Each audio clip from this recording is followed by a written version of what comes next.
وَإِذَا تُتْلَىٰ عَلَيْهِمْ آيَاتُنَا بَيِّنَاتٍ، اور جب ان کو سنائی جاتی ہیں پڑھ کر ہماری آیات بینات،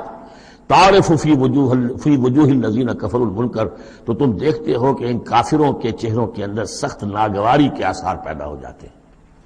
بجائے اس کے کہ وہ اللہ کی آیات سن کر ان کے دل کھل اٹھیں، ان کے اندر خوشی کی کیفیت پیدا ہو، انبساط پیدا ہو۔ ہمارے رب کا کلام ہے، تعرف فی وجوہ الذین کفروا المنکر، تم دیکھتے ہو بڑی ناگواری کے آثار ہیں، یکادون یسطون بالذین یتلون علیہم آیاتنا، ان قریب ہوتا ہے کہ پل پڑیں گے، وہ حملہ آور ہو جائیں گے کہ کبوٹی کر دیں گے ان کی جو انہیں ہماری آیات پڑھ کر